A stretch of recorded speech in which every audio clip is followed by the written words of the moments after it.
Bismillahirrahmanirrahim. Starting with the greatest name of Almighty Allah, who is Rahman and Rahim, who is the most merciful and the most beneficent. तो students, आप लोग जानते हो कि हमने 9th class की chemistry का 4th चैप्टर स्टार्ट किया हुआ है, जिसका नाम है स्टाइकियोमेट्री, और इसके अंदर हमने डिफरेंट टॉपिक्स को कवर कर लिया और याद भी कर लिया। आप लोगों के ज़हन में ये सवाल तो जरूर आता है कि हम इस सर का लेक्चर क्यों सुने भाई, बाकी भी तो लेक्चर देते हैं, उनका लेक्चर सुन ले। मेरा लेक्चर आप लोगों ने इस वजह से सुनना है क्योंकि मैं आप लोगों को पढ़ाने के साथ साथ याद भी करवा देता हूं। क्या करवाता हूं? पढ़ाने के साथ साथ याद भी करवा देता हूं, और आप लोगों के दिमागों में फिट हो जाता है टॉपिक, ताकि आप लोग इसी टॉपिक को इसी तरह पेपर्स में जाकर लिखकर अच्छे मार्क्स ले सकें। और हमारा मकसद है केमिस्ट्री में फुल बटा फुल मार्क्स लेना। चलो आओ टॉपिक पे चलते हैं। आज के टॉपिक का नाम है एवोगैड्रोस नंबर, और ये टॉपिक हमारे पास इस बुक का सबसे कंसेप्चुअल और मुश्किल है, लेकिन हमारे लिए नहीं है। हमारे लिए नहीं है क्योंकि हमने क्या करना है, पहले कंसेप्ट को क्लियर करना है और फिर उसके बाद इस टॉपिक को याद भी कर लेना है, ताकि हमें पेपर्स में मुश्किल ना हो। चलो आओ टॉपिक को शुरू करते हैं। एवोगैड्रोस नंबर, डेफिनेशन क्या है? Avogadro's number is the number of units. Number of units, वो यूनिट्स कौन कौन से हो सकते हैं? वो यूनिट एटम हो सकता है, वो यूनिट मॉलिक्यूल हो सकता है, एटम्स हो सकते हैं, मॉलिक्यूल्स हो सकते हैं, उसके बाद एटॉमिक मास यूनिट हो सकता है, उसके बाद इन 1 मोल ऑफ सब्सटेंस, किसी भी सब्सटेंस के 1 मोल के अंदर कितने नंबर ऑफ यूनिट्स मौजूद हैं, कितने नंबर ऑफ यूनिट्स मौजूद हैं। वो यूनिट एटम के अंदर कितने यूनिट्स मौजूद हैं, मॉलिक्यूल के अंदर कितने यूनिट मौजूद हैं, आयन के अंदर कितने यूनिट्स मौजूद हैं, आयोनिक स्पीशीज के अंदर कितने यूनिट्स मौजूद हैं, वो हमें कौन बताता है? Avogadro's number. और एवोगैड्रोस नंबर को हम रिप्रेजेंट किससे करते हैं, जाहिर किससे करते हैं? एन मतलब नंबर, और इसके राइट साइड के सबस्क्रिप्ट में यानी कि नीचे ए का मतलब है एवोगैड्रोस, एन का मतलब है एवोगैड्रोस नंबर। इसके बाद क्वेश्चन, शॉर्ट क्वेश्चन बनते हैं इस टॉपिक से। पहला क्वेश्चन क्या बनता है? Why the number 6.022 multiplied by 10 raised to 23 is called Avogadro's number? हमें पता है कि एवोगैड्रोस एक साइंटिस्ट हैं और उन्होंने इस नंबर को डिस्कवर किया, और इसी वजह से इसको क्या कहते हैं? Avogadro number. इसी वजह से इसको क्या कहते हैं? Avogadro number. और ये साइंटिस्ट के नाम के बाद आता है, यानी कि जब साइंटिस्ट ने डिस्कवर कर दिया, उसके बाद इसको नाम मिल गया Avogadro number. After the name of Italian chemist Amedeo Avogadro's, this number is known as Avogadro's number. Next question है हमारे पास, why Avogadro's number is needed? हमें एवोगैड्रोस नंबर की जरूरत क्यों पेश आई? हमें पता है कि जब भी हम कोई भी केमिकल रिएक्शन लिखते हैं, उसमें एक तरफ रिएक्टेंट रिएक्ट करते हैं और एक तरफ प्रोडक्ट बन जाती है। वो रिएक्टेंट हमारे पास एटम हो सकते हैं, मॉलिक्यूल्स हो सकते हैं, आयोनिक स्पीशीज हो सकती हैं। जब वो आपस में रिएक्ट करती हैं तो एक हमारे पास प्रोडक्ट बना देती हैं। अब देखो, उनके mass ratio in which reactant react, हमें मास रेशियो का पता होता है जिनमें रिएक्टेंट रिएक्ट करते हैं। फॉर एग्जांपल, हम रिएक्शन करवाते हैं H2 plus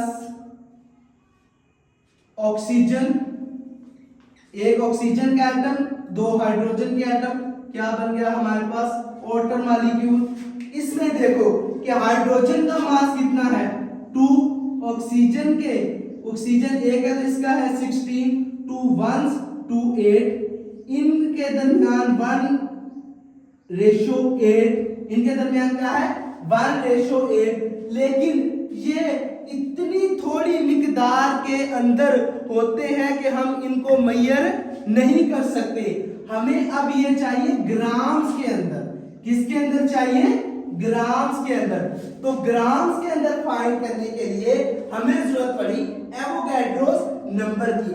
two calculate the mass ratio we would like to express the masses of reactant in grams. हमें किसमें चाहिए? ग्राम्स के अंदर। तो हमने क्या किया, जो हमारे पास कंसेप्ट था केमिकल फार्मूला या empirical formula and AMU atomic mass unit, इनको हमने किसके अंदर चेंज कर दिया? ग्राम्स के अंदर। किसके अंदर चेंज कर दिया? ग्राम्स के अंदर। फॉर एग्जांपल हमारे पास एक जो डॉट होता है ना, डॉट, उसके अंदर 2 मिलियन एटम होते हैं। कितने अंदर कितने एटम्स होते हैं? 2 मिलियन एटम्स। अब देखो हमने क्या किया था लास्ट रिएक्शन के अंदर, 2 हाइड्रोजन एटम, एक ऑक्सीजन एटम को रिएक्ट करके वाटर बना दिया। अब देखो इस डॉट के अंदर 2 मिलियन एटम्स हैं, 2 मिलियन एटम्स हैं, लेकिन ये देखो यहां पे कितने हैं? 2 एटम्स, इतने थोड़े। अब इनको कैलकुलेट करने के लिए हमें किसकी जरूरत पड़ी? एवोगैड्रोस नंबर की। उसने हमें इसको किसके अंदर बताया? ग्राम के अंदर। इसके बाद हम लॉन्ग क्वेश्चन के लिहाज से इसकी एक्सप्लेनेशन को पढ़ते हैं और फिर मैं आपको समझाता हूं कि एवोगैड्रोस नंबर की एक्सप्लेनेशन क्या होती है। एक्सप्लेनेशन में वो क्या कहता है? वो कहता है कि हमने कंसीडर करनी है एक रिएक्शन को, एक रिएक्शन को कंसीडर कर लेना है। कौन सा रिएक्शन है? जिसमें 2 कार्बन के एटम एक मॉलिक्यूल ऑफ ऑक्सीजन जब रिएक्ट करते हैं तो 2 मॉलिक्यूल्स ऑफ कार्बन मोनोऑक्साइड बना देते हैं। क्या बनाते हैं? 2 मॉलिक्यूल्स ऑफ कार्बन मोनोऑक्साइड। लेकिन हमें पता नहीं चल रहा इनकी रेशो ग्राम में कितनी है, हमें पता नहीं चल रहा। मैंने आपको पहले भी बताया कि एक डॉट के अंदर 2 मिलियन से ज्यादा एटम होते हैं, लेकिन यहाँ पे तो सिर्फ 2 एटम इसके हैं कार्बन के, एक एटम ऑक्सीजन का है और 2 एटम कार्बन मोनोऑक्साइड के हैं। हम क्या करेंगे? हम इनके एटम्स और मॉलिक्यूल्स की तादाद को बढ़ाएंगे। क्या करेंगे? बढ़ाएंगे।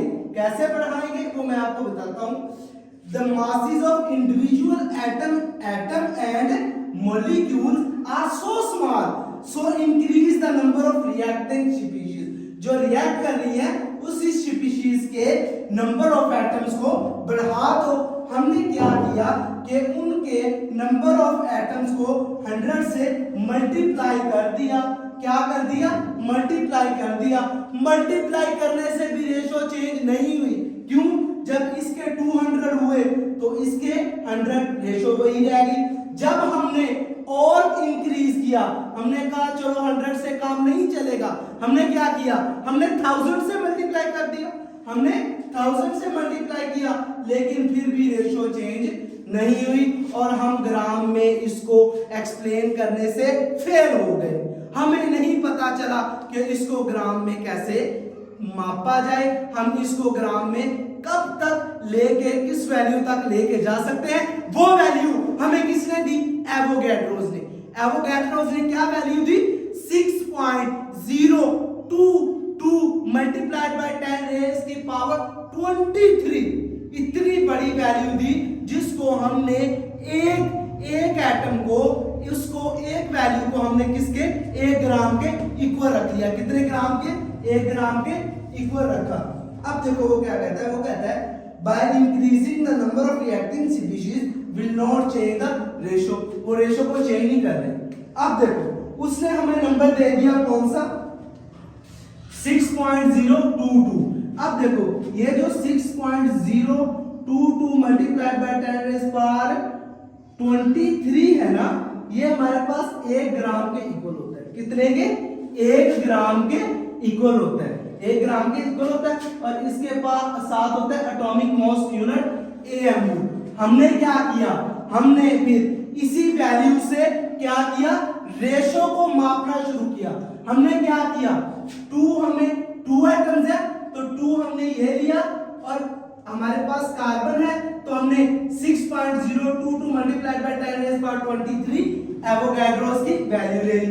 फिर क्या किया, ऑक्सीजन को लिया, उसकी वैल्यू ले ली, उसका 1 एटम है। उसके बाद 2 एटम्स कार्बन मोनोऑक्साइड है, उसकी वैल्यू ले ली। क्या किया, उसकी वैल्यू ले ली। आप लोगों ने ये देख के घबराना नहीं है कि सर ने 2 के बाद 6.022 मल्टीप्लाइड बाय 10⁻23 लगा के अब इतनी बड़ी रकम को मल्टीप्लाई कैसे करना है, इसको नहीं। हमें पता है कि 2 इंटू ये जो 6.022 मल्टीप्लाइड बाय 10⁻23 है, ये किसके इक्वल है, 1 ग्राम। किसके इक्वल है, 1 ग्राम के। ठीक है, ये किसके इक्वल है, 1 ग्राम के। उसके बाद हमने 12 लिखा तो 12 2 जा 24। 24 किसका आ गया, कार्बन का।